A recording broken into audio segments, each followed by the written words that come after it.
Mga kababayan, kahapon April 8, 2026, nagkakagulo na sa social media ang iba nating mga netizen nagtatanong kung nadido na ba talaga ang ating Pangulong Marcos.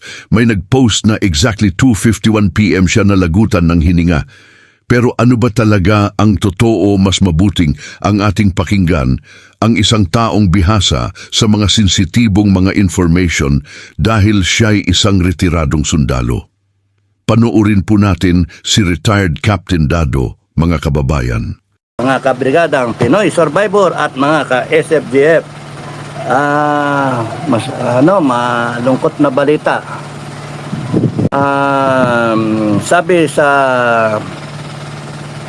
kambingan, yung mga sa farm, no, mga helper, namatay daw yung kambing 2:51 AM ngayon, April 8. Napakalungkot. May mga naiwan na mga anak ba na bisero, ang tawag sa young goats, bisero. Problema. Okay, live ulit. Mukhang may problema sa signal, no? May problema sa signal. Gusto ko lang kung maka-cut off man ako, gusto kong ibalita sa inyo yung mga pangyayari sa kambingan. Bine-verify ko pa kung anong pinapaimbestigahan ko pa. Kasi sabi sa akin ng mga helper, mga 2:51 AM daw, naging namatay yung kambing namin, yung kambing ba. Kaya 2:51 AM, April 8, today, no? Matay yung kambing. May mga alaga. Ayan, ang iniisip ko, may kami na isa pa, may anak, may maganda pa yung boobs, maganda pa yung dede, no? Masipag naman, mabait. Pangalan nun, Sara. Sabi ko nga, ipa-take charge nyo kay Sara para hindi naman kawawa yung mga yung mga anak na kambing. Ibigay nyo na mga anak doon kay Sara. So, tignan natin kung papayag si Sara na padidiin yung mga kambing para hindi naman kawawa. So, yun yung ko lang, update ko sa mga kambingan, member ng kambingan. Sa SFGF din, no? Tuloy tayo alas 9 bukas, April 9. April 9, pag-usapan natin kung anong gagawin, ano yung updates. Yung mga naniniwala sa akin, punta lang kayo, kanya-kanya lang to, walang pera-pera, kanya-kanya to. Naniniwala sa akin, magka-meet and greet tayo, Quezon City Circle, alas 9.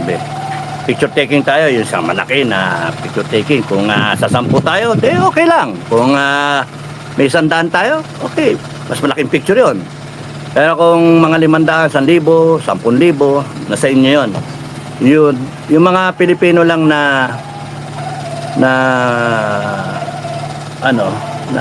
concerned, umiyak.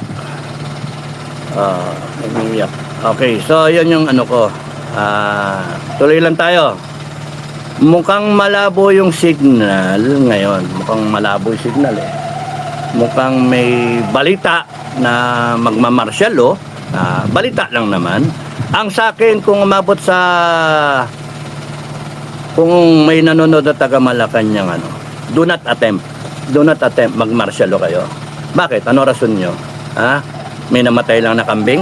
Ako nga aniisip ko nga, namatay yung kambing, patayin wala tayong magagawa, kaldereta na lang yan.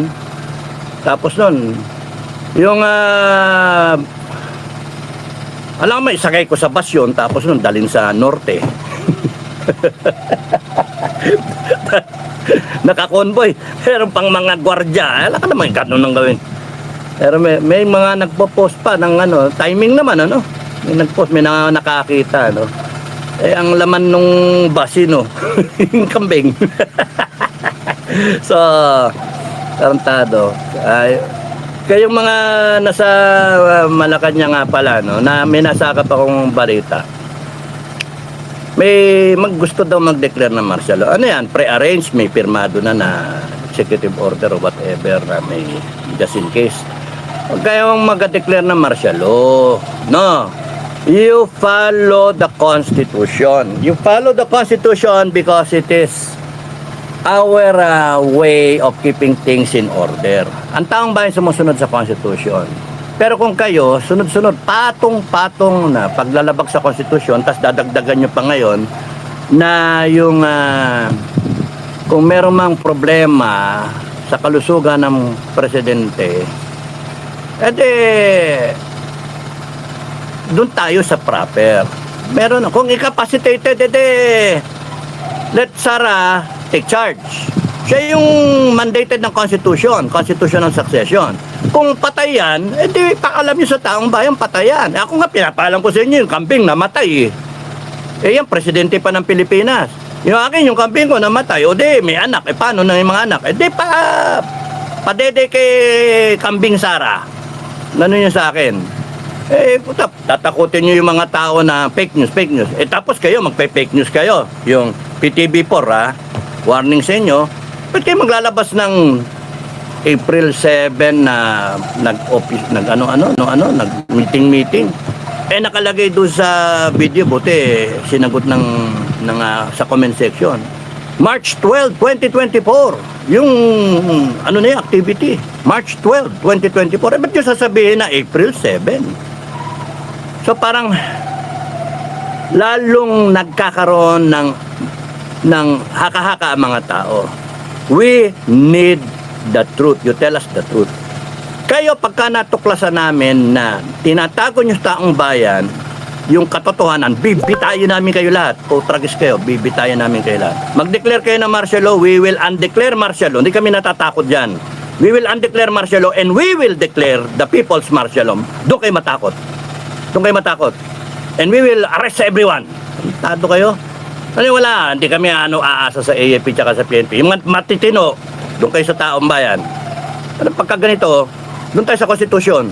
Hindi pwede yung aanga-anga kayo tapos you want to hold on to power. No? Simple lang yun sa akin Akin, simple lang. Farm solution. Tinawagan ako, sinabihan ako ng mga tao, sir, may problema tayo. Ano yung problema? 2:51 AM may namatay yung kambing. Problema. May anak yun may mga anak yun triplets yata yun paano na? Yun na nga sir sige, solusyon ka agad. Nandiyan naman yung isang kambing na mabait na nanay yun. Nagkataon pangalan Sara.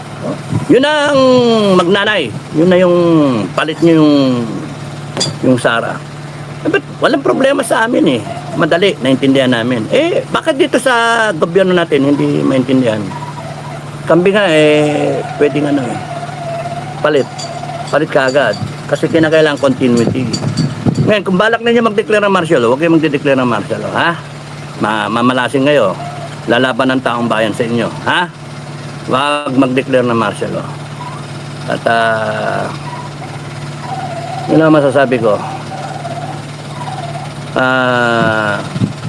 Huwag niyong linlangin ng taong bayan. Kasi kayong gumagawa ng kwento. Una, yung GMA ba yun? Pinakita nyo, boys and relay. Okay na ang presidente. Tapos ngayon, PTV4 naman, na nagli-lead na activity ang presidente. Nakadate ng March 12, 2024, na enlarge yung nakakita ng the same events na ibang pictures, nandun sa audiovisual, nandun sa PowerPoint, nakita yung date, in-enlarge March 12, 2024. Ba't nyo sasabihin na April 7? Kaya nga, nililin lang yung tao. Bakit?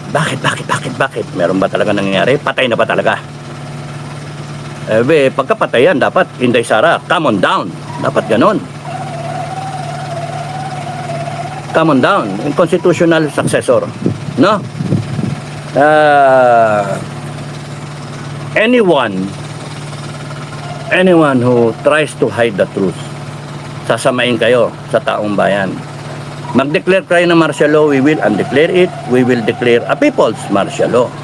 Doon kayo matakot dahil sa we will have everyone arrested. We will, kung ayaw sundan yung Constitution, we will follow the Constitution. no? We will have to install the acting the vice president. Nagkataon si Inday Sara eh. Kahit kung kunyari ayaw nyo kay Inday Sara, wala kayong magagawa, binoto yan ng tao eh. No, kung si sino ba yung anong teka, may nag-comment sa akin. Tingin nga. Okay. Okay lang yon. April 11, 2024. Okay lang. Basta ang punto doon, yung date. Yung date, 2024. No? Yung bakit ipapalang sa taong bayan na ngayon yun, now yun, this April. Pero matagal na yon. 2024, imagine, 2026 ngayon. Ano ba naman yun? Bakit niyo ipoporma yon sa taong bayan? So yung mga tao na hindi basta-basta metikuloso at tatanggapin na lang yon, papasok dito. Ayun, okay naman pala eh, buhay eh. Okay naman pala eh. Kayo, wala na kayong ginawa kundi kayo manloko, mga DDS, mga ganon ang sasabihin nila. Pero look, sa mga DDS kasi, wala na kayong credibility. Kaya lahat na sabihin nyo, tinitignan kung tama o mali. Ngayon, nakikitaan kayo ng mali. So, ibig sabihin, pagka nagpo-post ng gano'n, nag-upload ng mga gano'n na mga mensahe ang gobyerno, and then hindi totoo, nambubutol na, 2 beses na ngayon, yung isa si Enrile na buhay, lumalabas na meron kayong tinatago. May lumalabas na hindi tama. And we are having it verified. Kayong mga may alam, kayong may mga alam, wag ninyong itatago yung critical information yan because that's critical. In a situation na may global crisis tayo, etc., etc., hindi natin dapat itago sa taong bayan yung katotohanan. Ang katotohanan, kung may problema, may nangyari, sabihin. Kayong mga nakakaalam, kayong mga doktor, kayong mga nurse, kayong mga military man, kayong mga nasa gobyerno, mga cabinet officials, kayong mga AFP-PNP, kayong in the loop na alam nyo na something happened. Well, you better inform the public. You do not hide the actual situation from the public because we will know. Meron at meron dyan na magsasabi, Sir. Tsugi na yung kambing. Tsugi. Ako nga, sinishare ko yung problema yon. Kung tatanggapin nyo ng nung kambing namin na Sara. Pangalan talaga, all right yun, may pangalan akong kambing na Sara, no? Mabait yun na nawakan ko yun, na hinihimas-himas ko. Mabait na nanay yun eh. May anak siya ngayon na pinapaalagaan ba, pinapatid. So, kung baka kaya niyang siya yung mag-alaga. Now, yun yung kaya ako nag-live kasi hindi tama yung lumalabas na information. Merong nagsasabi magma-martial law. Gusto kong pigilan yun, ha? Huwag kayo magma-martial law dahil sa anong para iwasan yung gulo. Hindi. Para maiwasan yung gulo, i-effect ninyo yung nasa Constitution. Constitutional provision saying na kung incapacitated ang presidente, the Vice President will be sworn in. Ganun kasimple. Okay, yun lang ko. So, nagmamasid ang SFGF na tama-tama, anniversary bukas ng SFGF. Kita-kita tayo doon, ha? Sa Quezon City Circle, alas 9 ng umaga. Na, kita-kita tayo, usap-usapan tayo. Yung gusto magsalita. And then, after that, magmi-meeting ang mga commander ng SFGF. Okay? So, I hope na walang masamang mangyayari, walang ago dito sa anibersaryo ng SF. Walang maglalabas ng armas. Walang maglalabas muna ng armas. Okay? Let's do this the right way. According to God's way. No? Sabi sa inyo, dinasalan ko, armado sana ako bukas. Pero sabi ko, kung pwedeng maiwasan yung ganong confrontation, bigyan na lang ako ng sign, ganun ba. Isa para sa 120 million na Pilipino. Total siya na may nagkocontrol. Si God naman nagkocontrol na mabuhay natin. And to God be the glory. Divine intervention. So, yun yung sa akin. Hindi ko mababasa yung yung mga comment ninyo, ha. Ayun, kukunti pa lang. Brother, how much is a kilo of shabu? Ay, loko-loko ka, ha. But I am still tight on budget, so I'll just pray for you always. Thank you, Heidi Ching, ha. Maria, I also thought Bangag was the one who died. Saan? Yung kambing? Matay yung kambing nga, 2:51 a.m. Yun yung information. That's why we're having the helpers come out with the right information. Right now, ang information is A3. Ganun. Tapos pinapa-verify ko anong kinamatay. Okay. May solusyon na doon. Dapat yung isang kambing namin, yung may baby, yung Papa Dede, Sara rin ang pangalan eh. Dapat siya yung ba't napunta sa kambing yung kwento, no? Ito, yun yung sinasabi ko eh. Diamond Channel, ano pong color t-shirt, Sir Dado? Kahit anong color, okay lang. Okay lang. Gusto nyo black kasi nagluluksa kayo eh. Patay yung kambing eh. Hele, Amboy. I'm correct. Erlinda Flores, it smells good too, sir. Anong gagawin natin? Kaldereta, sinampalukan. Babaluto ng kambing. Malaki. Nakakalato ko. Pasensya na kayo, tumatawa ko. Kasi may gagawin kaldereta. Nakakalato ko. Tweety Bird, good afternoon sir. Mama Tweety Bird, si teacher Heidi Ching. Sir Dado, as long as I can just shake your hand and hug you, I'm happy. As a fellow Filipino who stands for the truth, I salute you very much. Thank you, Heidi Ching. Thank you. Nagkakaroon tayong pagkakataon. Pagka nauwi ka sa Pilipinas, hanapin mo ako. Puntahan mo ako, hanapin mo ako. Ele Amboy, what will they do tomorrow, sir? Because it's Bravery Day. Maybe there's a reply. Ang sa akin, ang ano yun ninyo, customary on the President of the Republic appears there in Bataan to laying, sa saludo sa flag racing. Doon sa monument sa Bataan, di ba?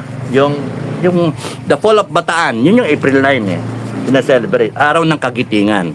So, that is being that's being remembered na So, kung bukas nandun siya, good. Tingnan lang natin kung double. These people in power kung nag-meeting natin kasi ganito yung mga kababayan dalawang beses naglabas ang Malacanang ng balita na okay ang presidente. Ang problema yung nilalabas na balita old file, so buta eh. Hindi ka dapat kung maglalabas ka na all is well, dapat yung presidente mismo. May mga video na lumalabas, pati si BBM lumabas na nagsasabi siya na gusto niya Pilipinas, ganito, ganyan, hindi maramdaman ng Pilipino. Masyadong, yung itsura niya is not well.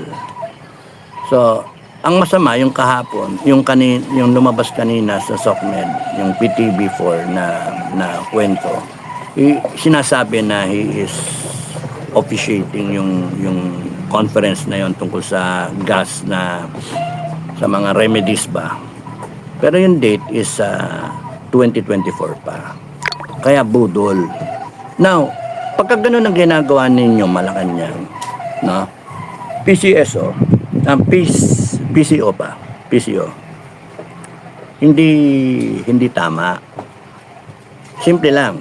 Something happened to the president, is not well. Ganun, aminin nyo lang yung totoo. Because we will get into the bottom of this.